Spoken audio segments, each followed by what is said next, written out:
สวัสดีค่ะพ่อแม่พี่น้องสวัสดีเอฟซีทุกท่านเนาะค่ะบ่ว่าจะเป็นเอฟซีเก่าเอฟซีใหม่ที่เข้ามารับชมรับฟังให้กำลังแรงใจทางช่องเจตาพารวยเนาะค่ะในทางช่อง YouTube เนาะวันนี้เจตาก็จะว่างแนวทางของลาวพัฒนาค่ะลาวพัฒนาวันที่17ที่ผ่านมาค่ะของอ้อน้อยน้ำโชค17อ้อน้อยนำโชคเนาะค่ะ050935หลุดไปค่ะของอ้อน้อยหลุดไปวันที่17ของเพิ่นหลุดไปใหม่ไปต่อเนาะค่ะเจตาให้กำลังใจเด้อค่ะอ้อน้อยน้ำโชค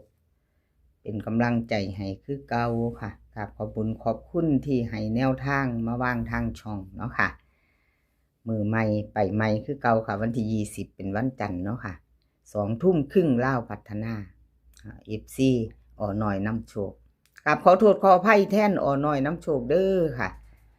ที่แนวทางเพิ่นบ่เดินบ่เข้าเนาะมาไปเบิ่งใหม่ค่ะพิจารณาใหม่เป็น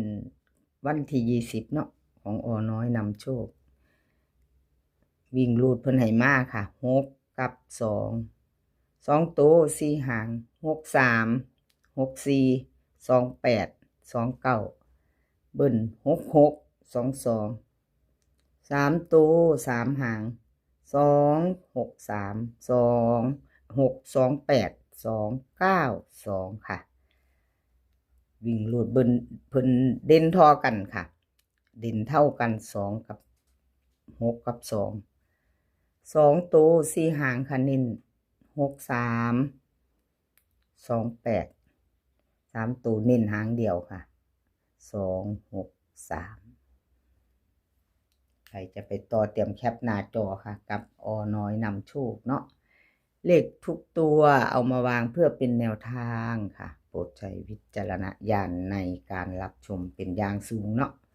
เป็นเพียงแนวทางค่ะรับชมรับฟังนี่เขามีรุดเนาะอะไรก็เกิดขึ้นได้คือว่าล่ะค่ะรุดมือนี่มือหนาก็อาจจะมาเนาะเป็นเพียงแนวทางเนาะค่ะชอบก็จัดขัดก็ผ่านเนาะของอ้อน้อยน้ำโชคค่ะอ้อน้อยนำโชคใคร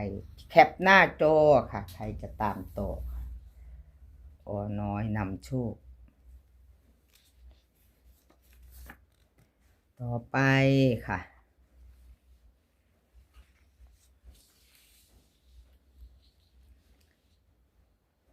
หลัก10เดินดี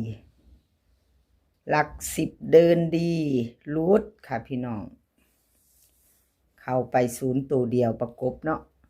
หลัก10เดินดีบนล่างบอมาทั้ง2ตัวเนาะค่ะกราบขอโทษขออภัย FC ทุกท่านเนาะค่ะผู้เพิ่นตามเด่นหลัก10เนาะ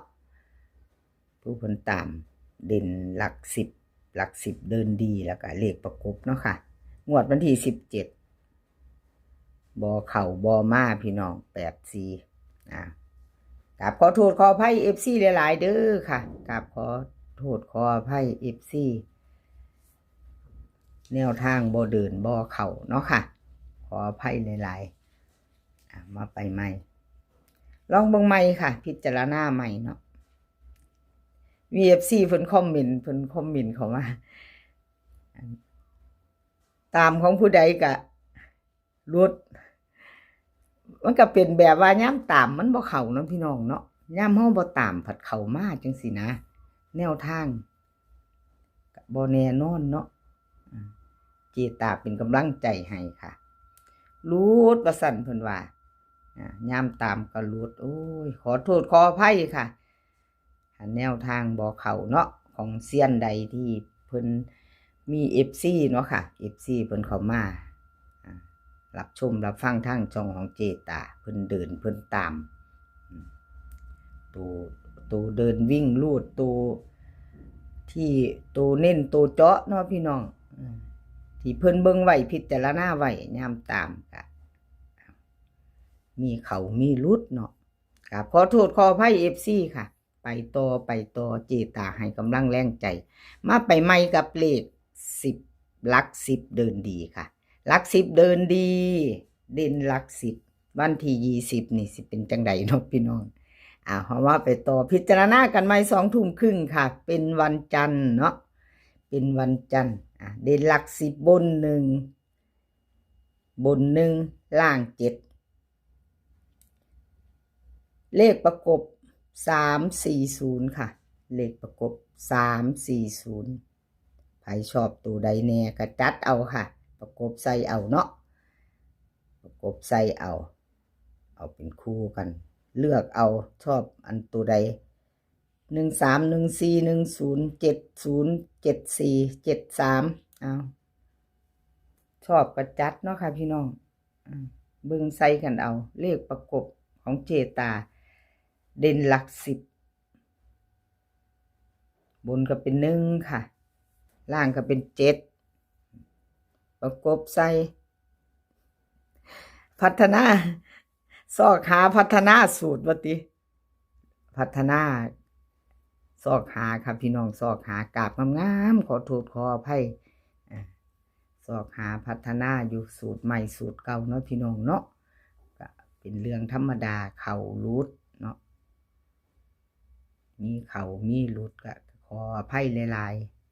ๆมาไปตามไม่ไปต่อค่ะไปต่อไปใหม่ไปใหม่ไปต่อกันต่อไปค่ะต่อไปดาพารวยค่ะของดาพารวยดาพารวยคนสวยในช่องก็รูดไปอยู่ครับพี่น้องรูดไปวันที่17รูดไปของดา5093ตัวบน35ล่างเขาตาหาบ้างพี่น้องหาเข้าไปอยู่หาบนหาล่างนี่ดีเจตาฉีดถูกอยู่หาบนหาล่างเข้าไปวิ่งรูดของดาผ้ารวยคนสวยในช่องเนาะค่ะเจตาเป็นกำลังใจให้คือเก่าเป็นกำลังใจให้ทั้ง FC ผู้ตามผู้เข้ามารับชมรับฟังเนาะค่ะเป็นกำลังใจให้กันและกันแล้วก็เป็นกำลังใจให้ดาผ้ารวยคนสวยในช่องด้วยกันค่ะไปต่อไปใหม่ไปต่อเนาะเจตาเพิ่นว่าของเพิ่นก็เดินดีวิ่งรูดนะคะของดาคนสวยในช่องเพิ่นก็เดินอยู่เนาะตัวเดียวเข้ามา2ตัวบ่เดินมาเป็นคู่เด้อวันจันทร์ดาคนสวยเอาเป็นคู่มาเด้อวันจันทร์นะคะ20:30เอามาไปต่อไปรุ่นใหม่กันค่ะรุ่นใหม่กับดาพารวยเนาะใครชอบก็จัดขัดก็ผ่านเนาะค่ะเลขทุกตัวก็เอาเป็นเพียงแนวทางเนาะค่ะเป็นเพียงแนวทางเลขทุกตัวเอามาวางเพื่อเป็นแนวทางโปรดใช้วิจารณญาณในการรับชมเป็นอย่างสูงเนาะค่ะรับชมรับฟังเป็นเพียงแนวทางดาพารวยลาวพัฒนาวิ่งรูดค่ะ8กับ7เหมือนเดิม2หางค่ะ8778กลับมาให้พร้อม9009 3ตัว1หาง987 3ตัวค่ะ4ตัวค่ะ4ตัว0987ค่ะวิ่งรูดเด่นเน้นท่อกันค่ะนี่ก็เด่นมี2คู่เนาะหน่อยๆเจาะๆแน่นๆแคนๆของดาคนสวยดาพารวยคนสวยในช่องหน่อยๆค่ะจัดไปเอา3ตัว987 4ตัวค่ะ0987จัดไปเอาที่เฮาชอบ